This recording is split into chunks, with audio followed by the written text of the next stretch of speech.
O governo brasileiro já iniciou o embarque dos brasileiros que foram retirados da Ucrânia. A aeronave KC-390 Millennium da Força Aérea Brasileira pousou em Varsóvia, na Polônia, levando 11,6 toneladas de ajuda humanitária para a população ucraniana. A aeronave regressa ainda hoje ao Brasil, transportando cerca de 70 brasileiros e parentes.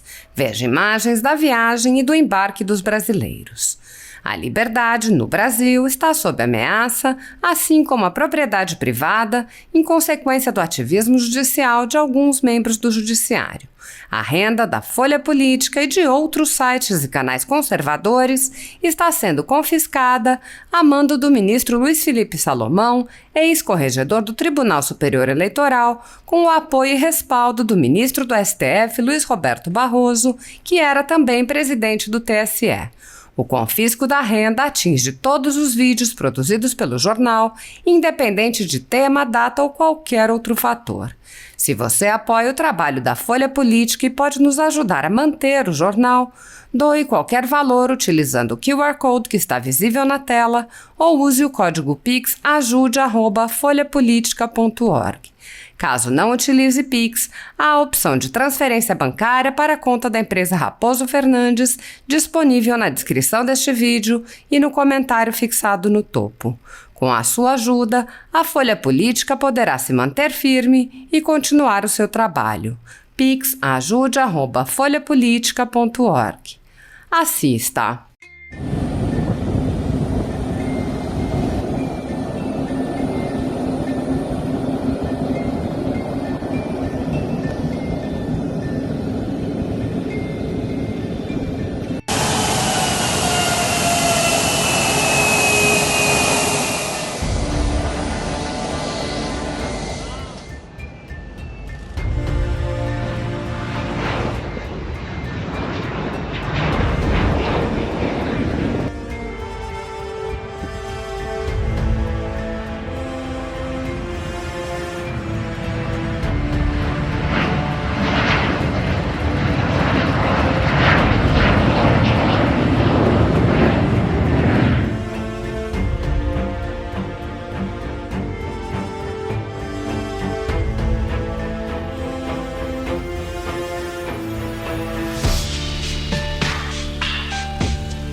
Uma vez mais, parcela da população mundial se vê em necessidade de ajuda humanitária.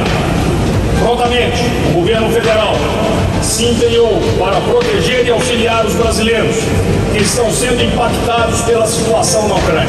Desde o início do conflito na Ucrânia, o governo brasileiro tomou medidas concretas com o objetivo de cuidar da segurança dos nossos companheiros que se encontram em áreas de risco e viabilizar as condições de retorno ao Brasil. A comunidade internacional sempre contou e poderá contar com o espírito acolhedor do povo brasileiro.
Obrigada, presidente. Cumprimento o professor Wilson, agradeço o fato de ter atendido o nosso convite. E, professor, até para eu poder entender um pouco, né, do pensamento do senhor, eu queria saber se essa reflexão que o senhor faz com relação ao nazismo, e da qual eu compartilho, o senhor também aplicaria, por exemplo, ao stalinismo, né, de maneira bastante objetiva. Todos esses males que o senhor identifica no nazismo, e eu compartilho da visão do senhor, eu queria saber se o senhor também aplica ao stalinismo. O senhor diz que a fake news nasce com a direita, porque a direita precisa atacar a autoridade, né, da Suprema Corte, da imprensa, dos professores universitários. Vou nomear para ficar um pouco mais fácil o nosso diálogo. Bolsonaro tem um pouco desse discurso, tem muito desse discurso. Mas Lula também tem muito desse discurso, né? Então, por exemplo, ao mesmo tempo que hoje Bolsonaro ataca a Rede Globo, Lula a vida inteira atacou a Rede Globo, né? E nós temos condições de levantar discursos históricos dele nesse sentido. Da mesma maneira que, não sei se Bolsonaro, mas bolsonaristas são ácidos críticos, né, ao Supremo Tribunal Federal, petistas e o próprio Lula e a própria deputada Gleisi, que é presidente da sigla, fizeram ataques assim muito fortes ao Supremo Tribunal Federal, sobretudo na época do mensalão, depois na época da revalidação, vamos dizer assim, das condenações de Lula, da prisão de Lula. A minha pergunta objetiva é: por que esses ataques, né, à imprensa, ao Supremo, às instituições, quando feitos pela esquerda, receberam menos críticas ou houve menos reações do que os ataques feitos pela direita? Será que já não existe uma escolha ideológica, né, ao dizer que a fake news nasceu com a direita e que a afronta às autoridades é algo da direita, quando no nosso passado tão recente e no nosso presente, porque essas autoridades estão aí, né, essas personalidades estão aí, esses ataques seguem sendo feitos e ninguém entende que isso é grave, né? Não há aí uma opção ideológica também? Até para eu poder compreender esse pensamento do senhor, de Vossa Excelência, eu queria saber como é que o senhor viu a campanha do PT contra a então candidata à presidência da República, Marina Silva. Todas aquelas peças publicitárias que custaram milhões, né? E eram também propagadas de maneira virulenta, né? Na TV, em peças publicitárias, e no momento que a internet não tinha um papel. Então, assim, querer dizer que a internet é que faz a fake news, eu acho complicado, porque o papel do Jornal Nacional, né, até pouco tempo atrás, antes da internet, era um papel de totalidade. Então, eu queria ouvi-lo sobre a campanha do PT contra a então candidata à presidência da República, Marina Silva. Eu percebo que o senhor é um entusiasta do inquérito do Supremo Tribunal Federal, e tem algumas questões no inquérito. Como esse inquérito é sigiloso, e eu critico isso, fica difícil da gente dizer o que tem de bom, o que tem de ruim. Mas algo que me chama a atenção, professor, é o seguinte: o inquérito tem tratado como criminoso o fato de alguns parlamentares federais terem contratado empresas de publicidade para prestar serviços ao mandato. E, pelo menos pelo que foi noticiado,